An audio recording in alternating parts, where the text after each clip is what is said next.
Bueno, comenzamos entonces. Cualquier cosita, si por ahí no se escucha, pueden o activar su micrófono o si quieren hacer alguna consulta, y si no, dejan sus consultas en el chat y al final las leemos, ¿sí? Bien, comenzamos. Entonces, como les dije, vamos a hablar primero sobre las inmovilizaciones y vamos a pasar a definir qué son las inmovilizaciones. Las inmovilizaciones son aquellas técnicas que van a estar destinadas a conseguir la supresión parcial o total de todos o de algunos movimientos, ya sea de un miembro o de una zona corporal, ¿sí? Cuando hacemos referencia a esa supresión, ya sea parcial o total, debemos tener en cuenta que esto va a depender directamente de la gravedad de la lesión que presente el paciente, ¿sí? Entonces, en algunas situaciones, por ejemplo, en un esguince moderado, en un esguince leve de alguna articulación, será necesario suprimir de forma parcial los movimientos de esa articulación, pero en cambio en una fisura o en una fractura será necesario suprimir de forma total todos los movimientos. ¿Sí? Eso ya va a depender de la gravedad de la lesión. Bien, como finalidad de las inmovilizaciones en general, va a estar destinada, las inmovilizaciones van a estar destinadas a, por un lado, mantener un reposo funcional, como les decía, una articulación, un segmento o todo un miembro superior o inferior, por ejemplo, o toda una zona corporal. ¿Para qué vamos a tener en reposo funcional a esa articulación o con qué finalidad? Por ejemplo, en el caso de que el paciente haya sufrido una lesión osteoarticular o un traumatismo, vamos a mantener en reposo funcional con el objetivo de, por un lado, aliviar el dolor y, por otro lado, proporcionar, ¿sí?, a esa zona o a ese segmento el reposo necesario para favorecer la cicatrización de los tejidos, ¿sí? También lo vamos a aplicar para evitar movimientos dolorosos, por la misma razón. Anteriormente, en el caso de una lesión, por ejemplo, para impedir malas posiciones, que son también las denominadas posturas viciosas, por ejemplo, en aquellos pacientes que sufrieron, por ejemplo, un accidente cerebrovascular y se encuentran en un reposo prolongado en cama, o en aquellos pacientes que se encuentran en un estado comatoso y deben permanecer durante un tiempo prolongado en cama. Que les doy un ejemplo de una articulación cuando el paciente se encuentra, por ejemplo, en pulso supino. La articulación del tobillo generalmente tiende a adoptar una mala postura, una postura viciosa simplemente por el peso del segmento, entonces el paciente tiende a llevar el tobillo hacia un equilibrio, ¿sí? Entonces, generalmente en este tipo de pacientes podemos aplicar una inmovilización, ya sea férula o aumentar, para justamente impedir estas malas posiciones o esta postura viciosa, ¿sí?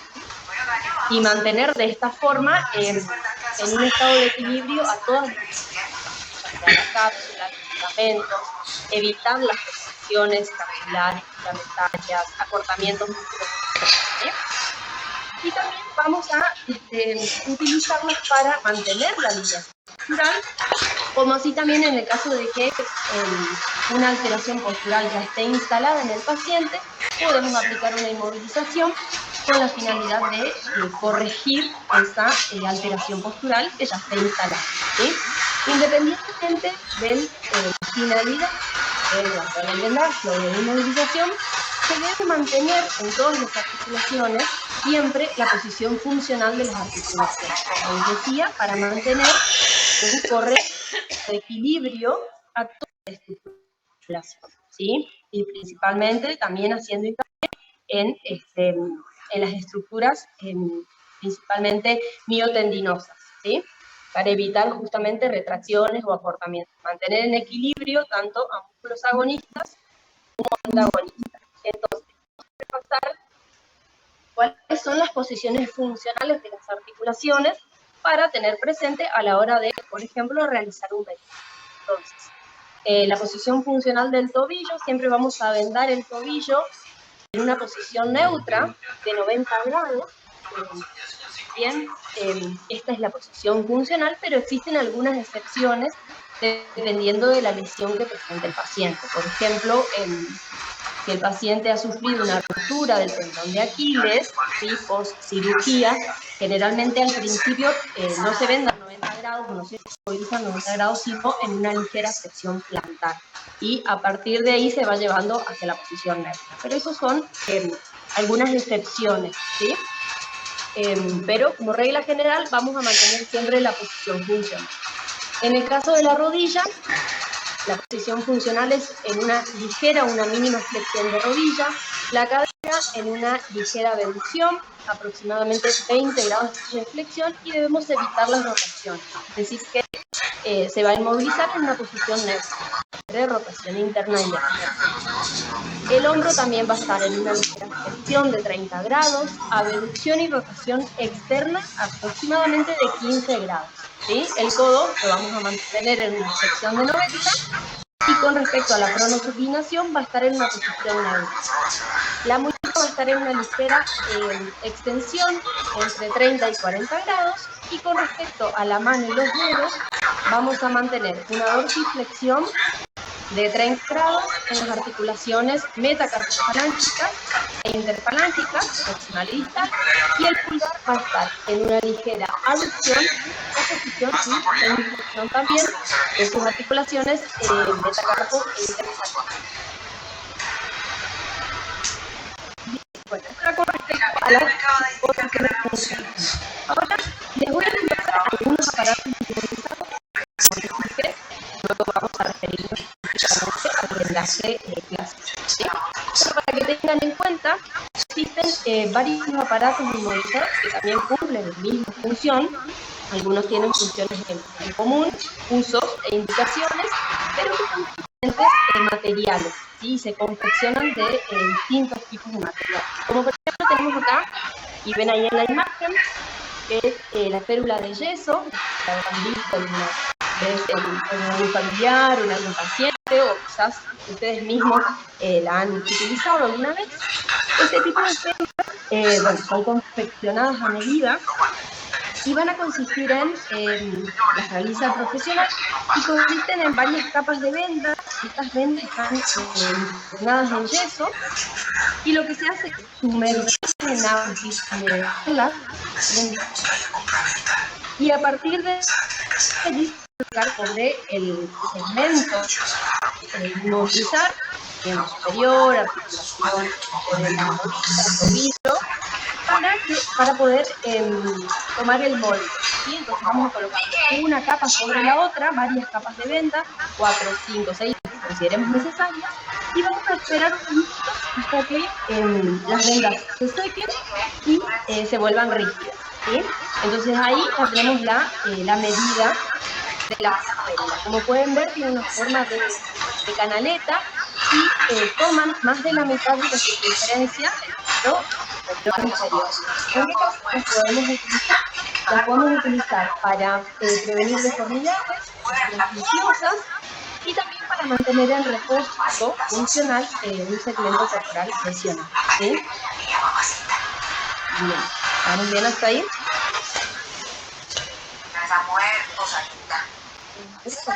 Siguiente, ahí tenemos otros tipos. Bueno, las anteriores eran de yeso. Aquí podemos ver en las imágenes de arriba. Estas son férulas termoplásticas, en donde tenemos en la parte izquierda un inmovilizador, por ejemplo, de muñeca y pulgar. En el lado derecho, un inmovilizador de tobillo, que es la conocida bota de Wolfer, ¿sí? Estas son termoplásticas y tienen un sistema de sujeción a la zona mediante un sistema de velcro, ¿sí? En la mayoría de los casos es importantísimo utilizar o interponer, la mayoría ya vienen con un almohadillado, ¿sí? El material, o sea, la férula, el material termoplástico, y la superficie a tratar, y la superficie cutánea, ¿sí? Por un lado, para impedir lesiones cutáneas, y por otro lado, principalmente para evitar el contacto directo de este material termoplástico sobre las prominencias óseas, ¿sí? De esta forma podemos evitar también complicaciones en el futuro, como por ejemplo las dulces por ¿sí? Entonces es importante almohadillar la zona tratada, principalmente en aquellas zonas donde hay prominencias óseas importantes. Después en la imagen inferior inferior izquierda tenemos, por ejemplo, un tipo de férula metálica, ¿sí? Fíjense como ahí de color azul está el almohadillado entre el metal y la piel del paciente, y también se le utiliza para inmovilizar las articulaciones o todo un dedo, la articulación interfalángica, proximal y distal, y también tiene un sistema de sujeción mediante velcro. Y en la parte de abajo tenemos las férulas inflables, o también denominadas neumáticas, que vienen para miembro superior y para miembro inferior, y también vienen modelos largos, en la imagen, y también vienen botas o mangas cortas. ¿Sí? Este tipo de inmovilización se utiliza generalmente en primeros auxilios para brindar una inmovilización temporaria, generalmente para inmovilizarla por un tiempo hasta trasladar al paciente a un servicio de salud, ¿sí? En el caso de que se sospeche de que el paciente tenga una fisura o una fractura importante, ¿sí? No solo para eso, sino que también se los utiliza para contener las hemorragias. Es decir, se coloca la bota desinflada y luego se procede a inflarla, y de esta forma generamos una compresión externa sobre la zona y podemos contener las hemorragias. Eso por un lado. Y por otro lado, también se los utiliza, como ven ahí, en rehabilitación, en pacientes, por ejemplo, que han sufrido una hemiplegia o una parálisis del miembro superior o de todo el hemicuerpo, derecho o izquierdo. Y aquí lo utilizamos. Se utiliza este tipo de férula neumática, en este caso es larga, de brazo, y se la utiliza con la finalidad de poder estabilizar la parte distal, por ejemplo, la articulación en este caso del codo y de la muñeca y mano, para poder movilizar de una forma asistida la articulación del hombro. Fíjense que en ese caso, no sé si se alcanzan a identificar, pero la paciente está en decúbito supino y el profesional está en la cabecera del paciente, coloca la férula y mediante una cincha o una soga está de cierta manera asistiendo al movimiento, ¿sí? Como les dije anteriormente, este tipo de férula genera una compresión externa importante. Entonces, en el caso de la rehabilitación, la vamos a utilizar aproximadamente 10, 15 minutos como máximo, 15 y 20 inclusive, y no más de eso, porque podemos llegar a producir trastornos vasculares, ¿sí? Estamos comprimiendo los vasos sanguíneos, ¿sí? Entonces, simplemente lo vamos a utilizar entre 10 y 15 minutos como máximo. Y en este caso, la verdad que es una herramienta muy beneficiosa, y lo que se suele hacer también es poco a poco, a medida que el paciente va recuperando la movilidad de forma voluntaria, se va a ir desinflando la cinta a medida que el paciente consiga, como les dije, de forma voluntaria el control en todo el miembro superior. ¿Sí? Bien, esos son algunos ejemplos. Y otros, este tipo de prótesis largas, o también se las suele llamar aparatos largos bilaterales. Voy a dar así como una breve introducción, porque si bien existen muchísimos modelos, y los van a ver más adelante cuando en el modelo de lesionados medulares, ¿sí? Pero para que ya tengan una idea de que existen estos aparatos,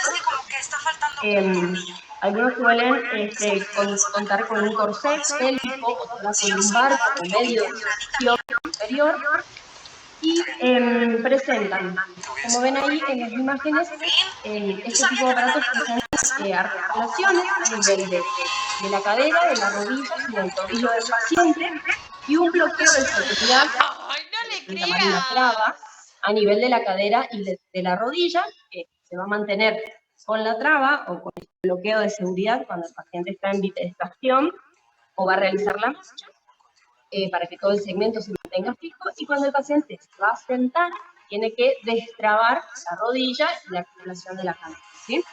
Y a nivel del tobillo tiene un tope hacia la flexión plantar, ¿sí? Por eso es que cuando el paciente realice la bipedestación, es como que caminara con los tobillos bloqueados a 90 grados, ¿sí? Y a partir de ahí se unen al zapato. Son muy beneficiosos, como les decía, en pacientes lesionados medulares y que tengan directamente los músculos de los miembros inferiores paralizados o que se encuentren débiles. ¿Sí? Entonces, este tipo de aparatos se coloca al paciente y mejora su alineación y, por supuesto, que facilita la función de los miembros inferiores, permitiendo la vitalización y sustituye la acción de los músculos que estén paralizados o débiles. ¿Vamos bien hasta ahí?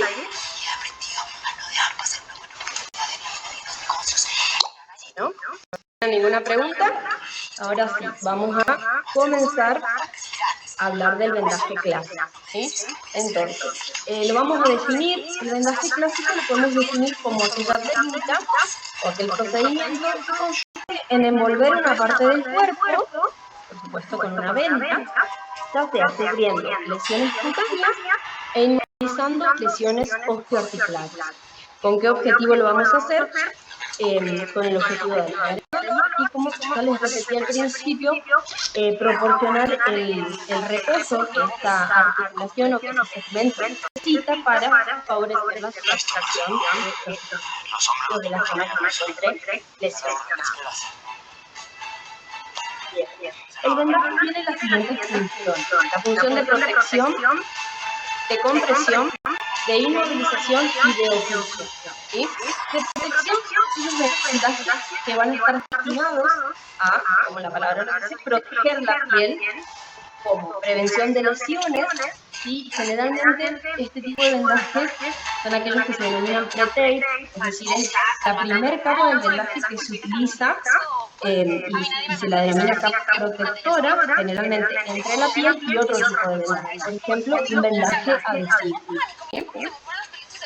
La función de protección, de compresión, son aquellos vendajes que van a estar destinados a comprimir adecuadamente, es decir, de forma uniforme y moderada, una zona corporal, y en este caso va a ser para controlar la inflamación y poder reducir el edema.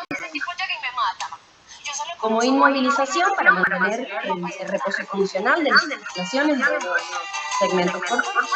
Y la función de oclusión son aquellos vendajes que van a estar destinados a contener hemorragias, a fijar apósitos, por ejemplo, para asistir una IVI, ¿sí? Me imagino perfecto su cara diciendo, Entonces, teniendo en cuenta las funciones del vendaje, un vendaje por ejemplo, para fijar gasas y apósitos, ¿sí? En el caso de que se quiera administrar por vía tópica un medicamento, ya sea desinfectantes o algún antibiótico, vamos a impregnar la gasa con el medicamento, lo colocamos sobre la zona que se quiere aplicar, y a partir de allí vamos a sujetar esas gasas o esos apósitos con el vendaje. Para también podemos sujetar bolsas de hielo, que habrán visto por ahí, o en algún entrenamiento, o en algún partido que el jugador se lesiona, sale de la cancha y generalmente se colocan bolsas de hielo y aplican un vendaje. ¿Sí? Entonces, también se pueden utilizar para sujetar bolsas de hielo, una lesionada, y en este caso lo vamos a hacer para controlar la inflamación y reducir el edema y aliviar el dolor. Para limitar el movimiento de un segmento corporal lesionado, como ven en la imagen, hay un vendaje de la articulación del tobillo, en el caso de que el paciente haya sufrido un esguince, por ejemplo, un esguince moderado, un esguince grave, y se procede a realizar la inmovilización de esa zona para limitar la movilidad, para realizar la compresión de una parte del cuerpo, como por ejemplo, como ya les nombré hoy, para contener una hemorragia, para favorecer también el retorno venoso y mejorar la circulación periférica. En este caso vamos a realizar un vendaje, por ejemplo, de los miembros inferiores, y vamos a utilizar una venda elástica, ¿sí? Que justamente va a ayudar a favorecer el retorno venolinfático. También va a estar indicado, por ejemplo, para moldear zonas del cuerpo. Como ven en esa imagen, tenemos un paciente amputado, y ahí se está realizando el vendaje del muñón en estos pacientes, y utilizamos también una venda elástica en este caso, no solo para reducir el edema o controlar el edema, sino también justamente para moldear esa zona, para moldear el muñón del paciente, que generalmente queremos conseguir la forma ideal del muñón, la forma cónica, que es la forma necesaria para conseguir la adaptación de la futura prótesis que va a utilizar el paciente. También podemos realizar un vendaje para fijar dispositivos externos, como una férula, por ejemplo, ahí en la mano del paciente, colocamos la férula y luego vamos a sujetar el dispositivo externo mediante vendajes, en este caso, circulares simples. Y finalmente puede estar indicado para proteger la piel, que ya se los nombré anteriormente, que es el denominado pre-tape. En este caso se utiliza una venda muy fina, como ven en la imagen es prácticamente transparente, que va a proteger la piel de zonas de roce, de contacto dérmico, y a su vez también va a evitar justamente el contacto directo del material adhesivo con la piel del paciente, cutáneo, como dice. Entonces, de esta forma, al utilizar el pre-tape, protegemos la piel, evitando la maceración y también lesiones de la piel o irritación. Bien, bueno, estas son algunas indicaciones. Como contraindicaciones en sí no hay contraindicaciones específicas de los vendajes, pero sí vamos a evitar realizar un vendaje en aquellos casos en que como profesional se desconozca la técnica más idónea para cada caso, en aquellos casos en que desconozcamos el diagnóstico de la patología que afecta al paciente.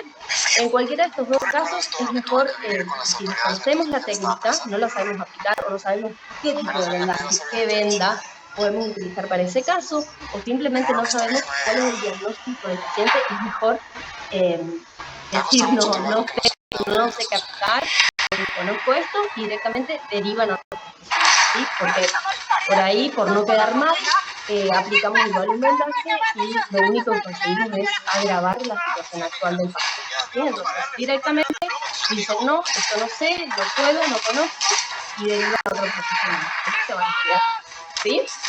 Bien.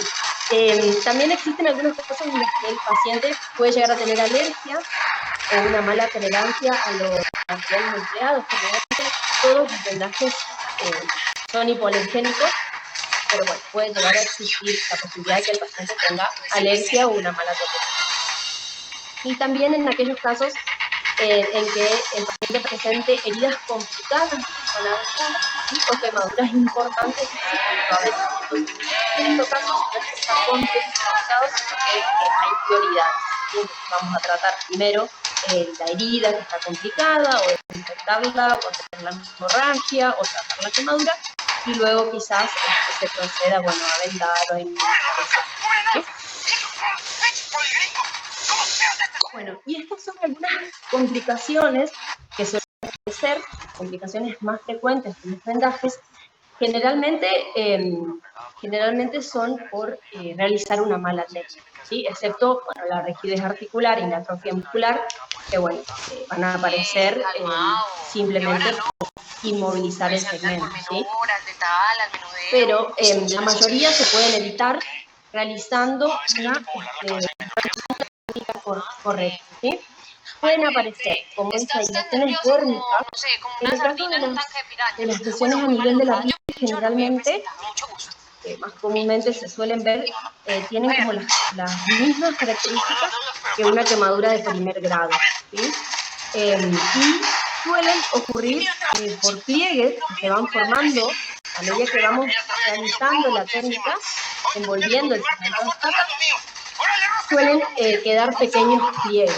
Y ese pliegue que queda va a ejercer una presión excesiva sobre la piel del paciente y va a terminar haciendo la a veces, no solo, o a veces en las primeras vueltas generamos el pliegue y a su vez vamos superponiendo una, dos, tres vueltas. Entonces, imagínense la presión que genera ese pliegue sumado a todas las vueltas que están encima. Entonces termina lesionando la piel del paciente. Eso por un lado, ¿sí? Por ejercer una presión excesiva también se puede llegar a producir lesiones a nivel de la piel, principalmente cuando hay prominencias óseas importantes, ¿sí?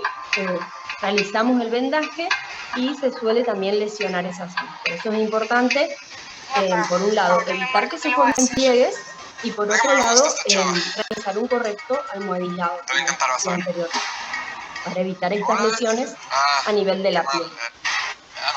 Y también puede ocurrir lo siguiente, no solo que se formen pliegues, sino que a veces en una, o en la primera vuelta, o en la segunda, o en la tercera, hay algunas vueltas que suelen quedar flojas, entonces con el tiempo es como que esas vueltas de venda empiezan a rozar, a friccionar constantemente sobre la piel y también terminan lastimando. Bien, también pueden haber hormigueo, o el paciente puede llegar a sentir dolor. Esto va a ocurrir en aquellos vendajes que están muy ajustados.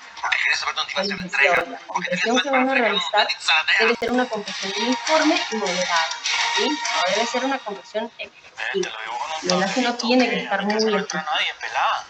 Entonces empiezan a aparecer, realizamos el vendaje, no nos damos cuenta, por ejemplo, aplicamos un vendaje muy ajustado, entonces el paciente empieza a desarrollar los trastornos sensitivos. En un primer lugar, el paciente va a sentir un hormigueo, muchas veces nosotros no le preguntamos, ¿cómo sentís el vendaje? ¿Está ajustado? ¿Lo sentís bien? ¿Lo sentís cómodo? ¿Sentís hormigueo?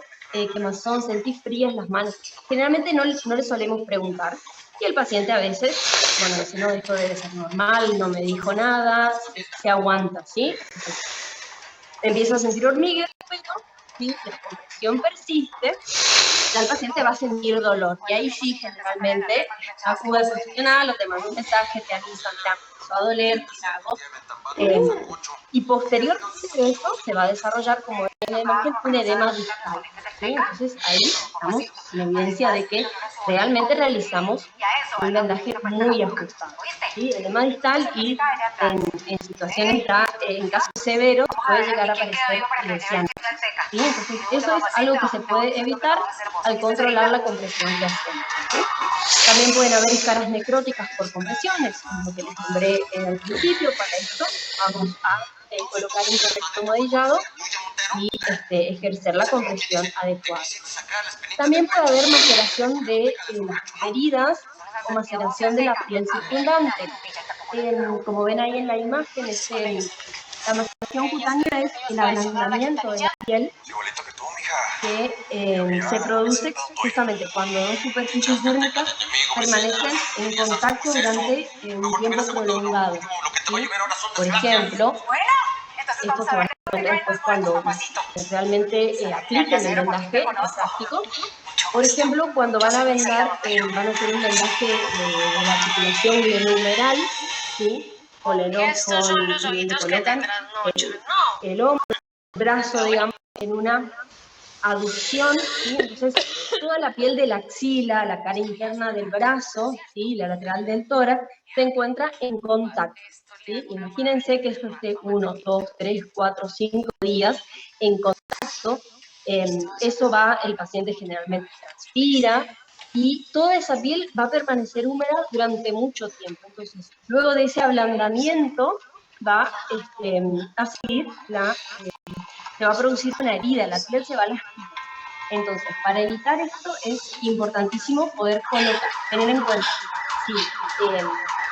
si en el vendaje o en la zona que vamos a aplicar el vendaje va a haber sol que va a estar en contacto, debemos colocar, por ejemplo, una gasa o una fina capa de algodón, ¿sí? Entre las dos superficies, para evitar justamente este ablandamiento de la piel. Y la maceración de las heridas, en el caso de que el paciente presente una herida cura constantemente, lo importante es, podemos vendar sobre la herida, colocamos la gasa y podemos vendar, pero aquí sería importantísimo cambiar con frecuencia la gasa, ¿sí? Para que no esté constantemente húmeda durante muchas horas.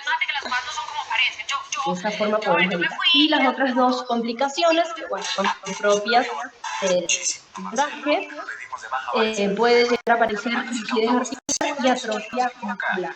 ¿Sí? Generalmente esto ocurre en vendajes prolongados puede llegar a conducir a la rigidez, que casi siempre es transitoria y cede con rapidez al tratamiento de fisioterapia, fisioquimioterapia. ¿Sí? No, esto es un tropiezo para él nada más. Bien, bueno, ¿estamos bien hasta ahí? Es Sara Aguilar. Ahora vamos, se entiende bien. No, Sarita. A mí las Bueno, vamos a ir a la técnica. Existen principios o algunas recomendaciones que debemos tener en cuenta antes del inicio de cualquier venda. ¿Sí? Bueno, algunos son comunes a otros técnicas, por ejemplo, el lavado de manos, ¿sí? La higiene de las manos, antes y después. Y también vamos a informar al paciente el procedimiento que vamos a realizar, ¿sí? Con qué finalidad, que vamos a realizar este vendaje, para esto, ¿sí? Luego de eso vamos a utilizar la venda más adecuada para el fines del vendaje. ¿Sí? ¿A qué hace referencia? A que si queremos moldear una zona del cuerpo, si queremos favorecer el retorno venoso penolinfático o reducir el edema, quizás optemos por una venda elástica, mediana o de gran elasticidad. En cambio, si queremos limitar la movilidad, por ejemplo, de la articulación de la muñeca, vamos a utilizar, por ejemplo, una venda semielástica. ¿Sí? Entonces, no solo hace referencia al tipo de venda, sino también al tamaño de la venda adecuada. No es lo mismo vendar la articulación de la muñeca que vendar una rodilla, ¿sí? No es lo mismo la muñeca de un niño que de un adulto. Entonces, debemos tener presente qué tipo de venda vamos a utilizar, de 5, de 7, de 10 centímetros de ancho, ¿sí? Bien, una vez que tenemos los elementos, vamos a ubicar al paciente, tanto el paciente como el profesional deben adoptar la postura más cómoda posible. Con respecto al paciente, el segmento, lo nombré hoy al principio, el segmento a ser vendado tiene que estar en posición funcional. El profesional, el kinesiólogo, se va a ubicar frente al segmento a vendar y una vez que ya tenemos las vendas, posicionamos al paciente, lo posicionamos nosotros, vamos a inspeccionar la zona. Se va a higienizar la zona tratada y también debemos verificar en qué estado está la piel del paciente, principalmente si hay heridas, ¿sí? Si son heridas leves, las podemos cubrir con un apósito, con una gasa y vendar encima, ¿sí? No hay ningún problema. También debemos corroborar si hay prominencias óseas importantes para ver la posibilidad o la necesidad de colocar una almohadilla. Y sí, hay superficies dérmicas que van a permanecer en contacto durante el viaje. Vamos a, como les decía hoy, interponer una gasa o bien simplemente una fina capa de algodón, por ejemplo en la axila, o generalmente si vendamos todo un pie entre los dedos, ¿sí? También podemos colocar una fina capa de algodón para evitar que la piel se lesione y principalmente la maceración que tiene. Bien, después de eso vamos a tomar la venda y vamos a, fíjense en la imagen, el profesional va a tomar la venda sosteniendo en su mano izquierda un jefe, bueno, ahí está mal escrito, dice jefe terminal, pero en realidad cuando vayan a la punta se van a dar cuenta que en el fotito, en la imagen, detalla cada parte de la venda, ¿sí? Y en realidad es el jefe inicial. Y en la mano izquierda el jefe inicial y en la mano derecha va a estar el globo. El globo siempre debe estar hacia arriba. ¿Sí? ¿Por qué? Porque por un lado evitamos que el globo se nos escape de las manos y por otro lado simplemente apoyamos el globo y vamos a ir desenrollando, desenvolviéndolo sobre la superficie. Y esto, colocar el globo hacia arriba mejora la... Bien, y una vez que tenemos la venda en las manos, vamos a tener en cuenta que siempre vamos a vendar para favorecer el retorno linfático y vamos a vendar ir envolviendo el segmento de izquierda a derecha. ¿Sí? Si bien existen algunas excepciones a estas reglas, principalmente a esta, de vendar de izquierda a derecha, eso ya lo vamos a ver en el en algunas partes del cuerpo, principalmente si queremos reforzar uno u otro lado, la zona medial o lateral de alguna articulación. Y entonces quizás en esos casos vamos a invertir y vendar. trabajando con el doctor, le dije que me gustaba. Y no sé qué pasa. Eso lo vamos a ver más adelante. Bueno, como ya les repetía, para evitar las complicaciones que les nombré al principio, la condición debe ser uniforme, moderada, y se va a cubrir por lo general 2/3 o la mitad del ancho de la vuelta.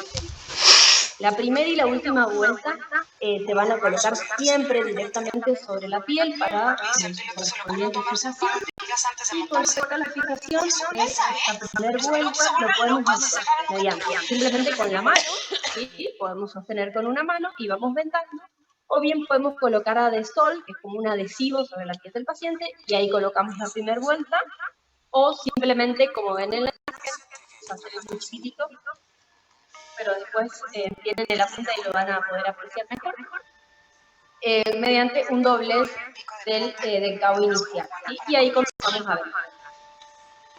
Una vez que realizamos toda la técnica, es importantísimo controlar la irrigación distal, además de preguntarle al paciente cómo siente el vendaje, si siente hormigueo, dolor, cómo siente las manos, los dedos, dependiendo de la zona donde vendemos, debemos controlar la irrigación distal. Eso lo vamos a hacer.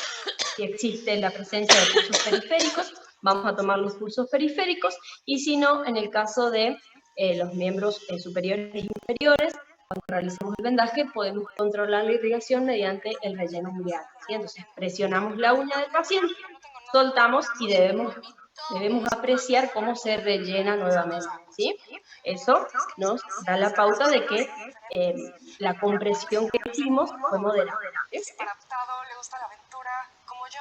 Bien, bueno, al finalizar el vendaje, Todo lo contrario, lo podemos terminar, como ven en la imagen, con un imperdible, con un alfiler de gancho. Podemos esconder el gesto terminal en la última vuelta, simplemente podemos seccionarlo en dos y luego anudarlo, o bien podemos colocarle un esparadrapo o que se suelen traer las vendas, y si no, una cinta de papel, ¿sí?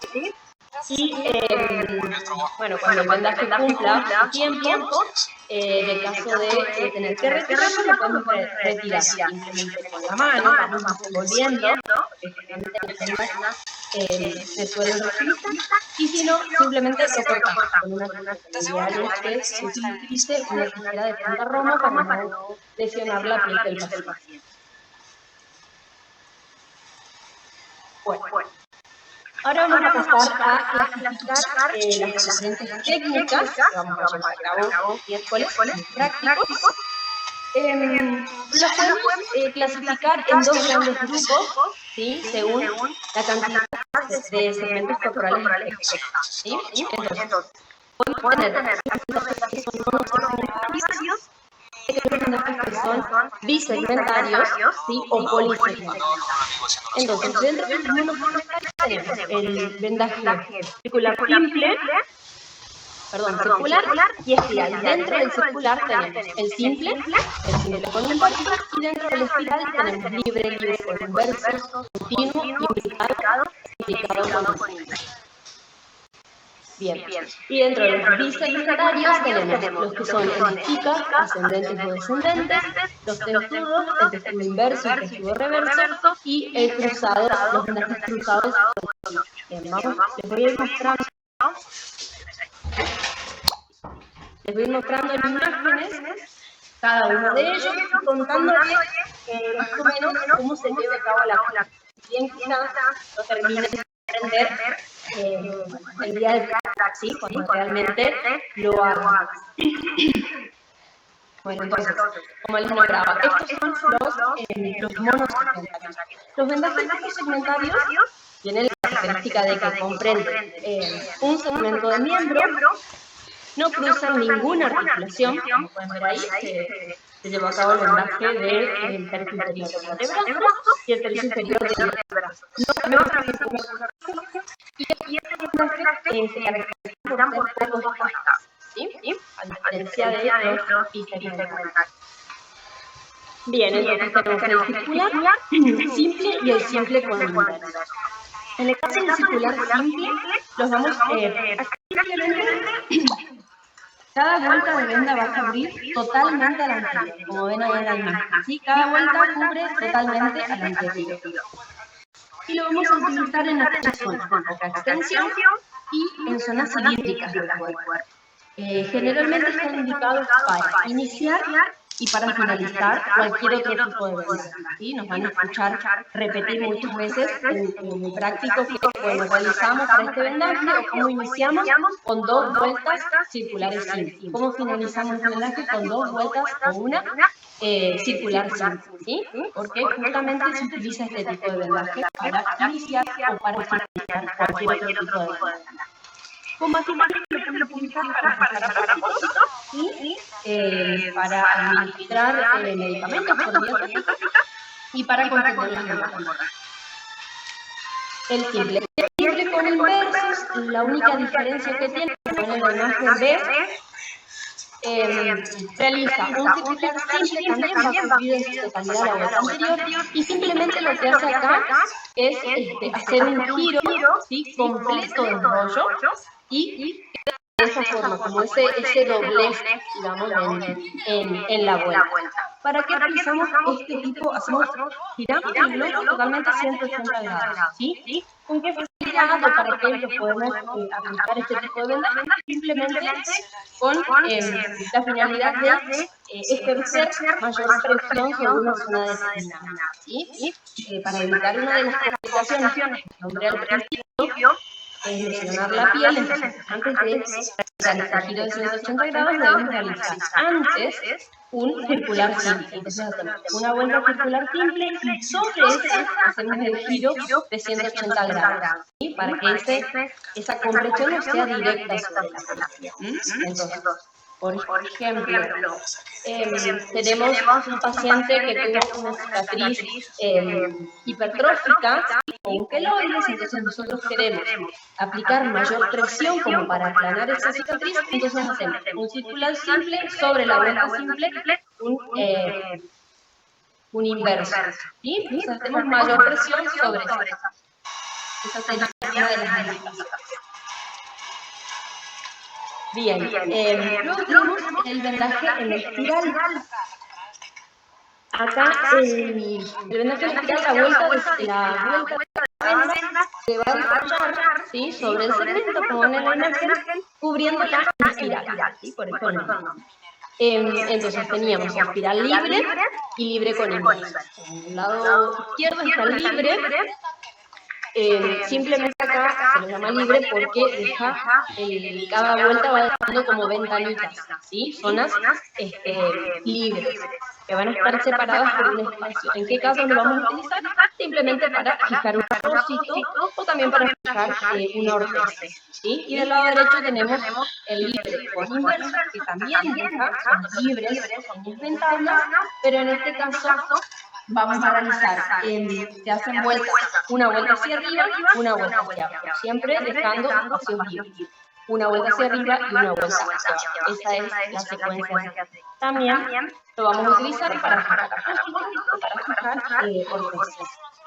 Si queremos darle un poquito de fijación a la zona, entonces podemos utilizar con inverso. El otro simplemente deja más zonas descubiertas. Esa es la única diferencia.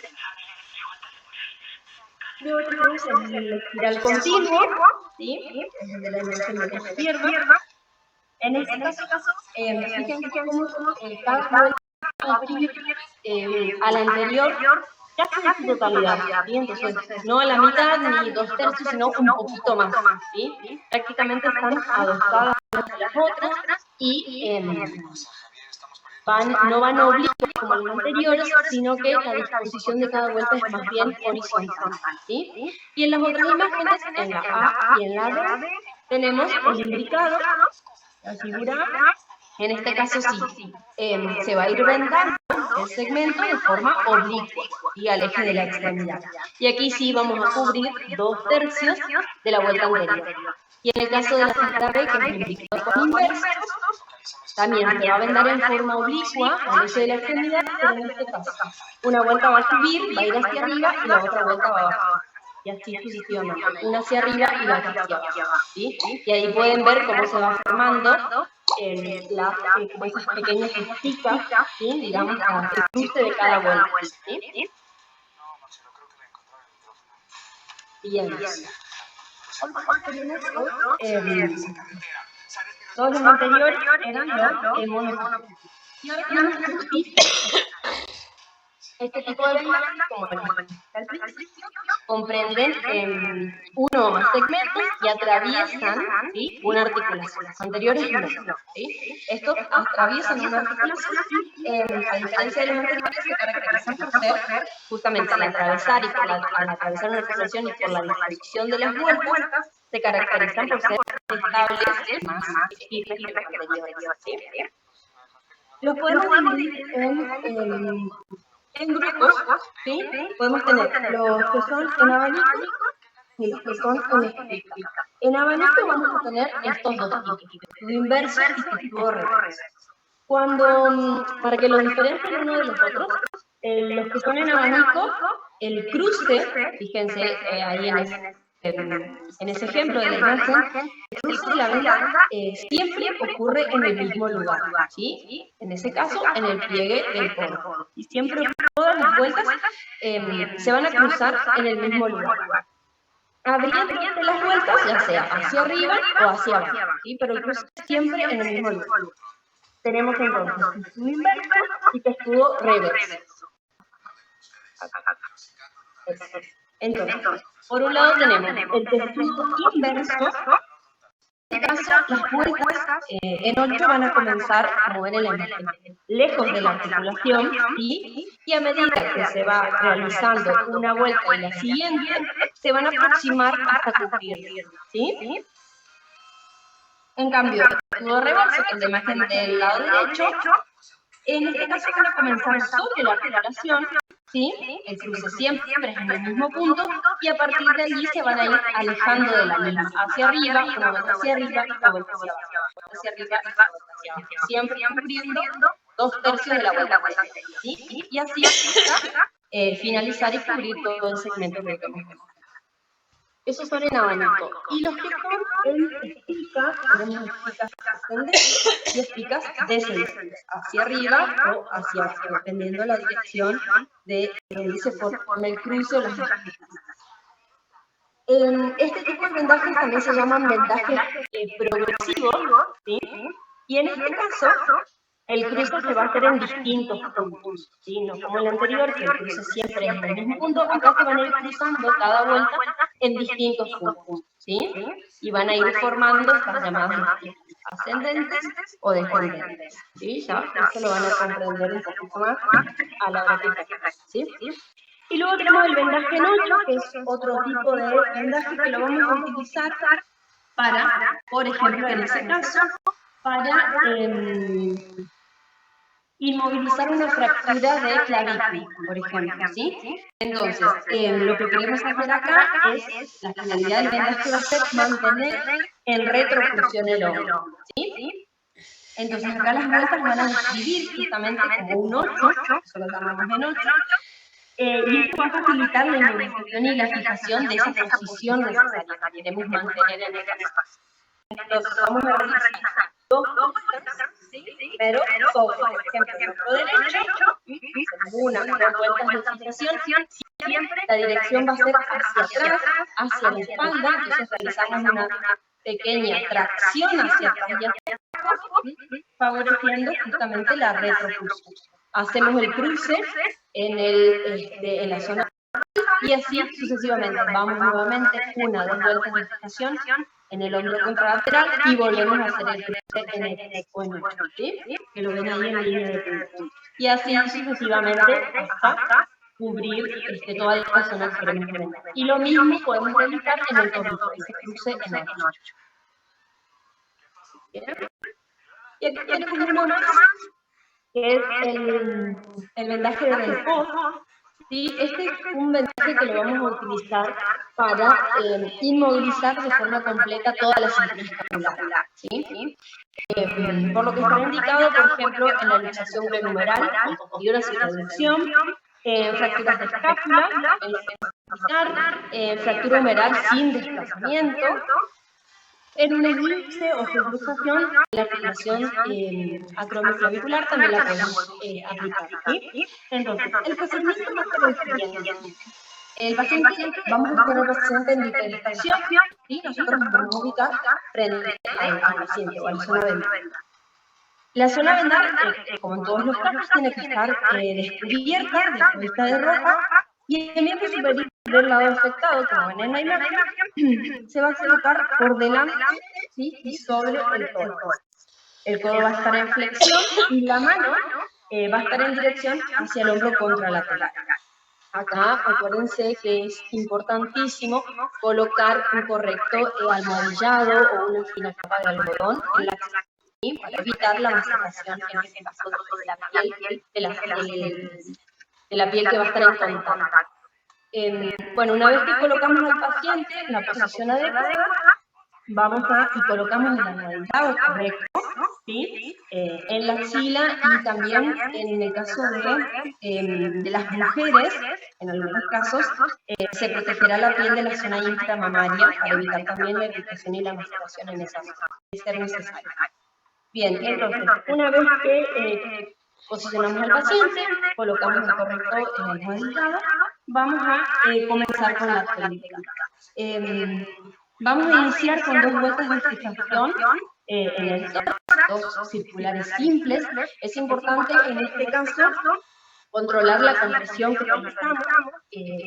Debe ser la suficiente para fijar el vendaje, nada más, ¿sí? No tiene que ser una compresión excesiva, porque vamos a limitar el movimiento del tórax. Al paciente le va a costar respirar, ¿sí? Entonces debe ser lo suficiente simplemente para mantener la fijación del vendaje. Realizamos las 2 vueltas de fijación y a partir de allí nos vamos a dirigir hacia una vuelta que va a envolver todo el brazo desde el codo hacia arriba, hacia el hombro. Vamos a hacer una tracción hacia arriba con la finalidad de poder coaptar la articulación, ¿sí?, y mantenerla en esa posición. Podemos hacer 1 o 2 vueltas que van a ser de coaptación, y a partir de allí vamos a empezar a envolver todo el segmento, todo el miembro superior, ¿sí?, con vueltas ascendentes hasta cubrir todo el miembro superior del paciente. Las últimas 2 vueltas las vamos a realizar por detrás de la mano del paciente, no es que vamos a dejar la mano cubierta o vendada, sino que la vamos a dejar libre, ¿sí? Entonces pasamos 1 o 2 vueltas por detrás de la mano del paciente para que el paciente pueda tener la mano libre, realizar pequeños movimientos, ¿sí?, de flexión, extensión de los dedos, para evitar de esta forma también el edema, ¿sí? Y una vez que vendamos toda la zona, vamos a terminar el vendaje, como les conté al principio, con un imperdible, con un alfiler ancho, ¿sí?, con lo que ustedes consideren necesario. En el caso de que utilicen alfileres, lo ideal es que siempre el vendaje termine en una zona visible por parte del paciente, es decir, o en la parte anterior o anteroexterna, ¿sí? Traten de evitar zonas internas o en la parte de la espalda o posterior del paciente, porque a veces el paciente o se sienta o se recuesta y el alfiler se puede desprender y puede lastimar la piel del paciente, ¿sí? Entonces siempre en una parte para que el paciente también, si tiene la necesidad de retirar el vendaje, lo pueda hacer. Bien.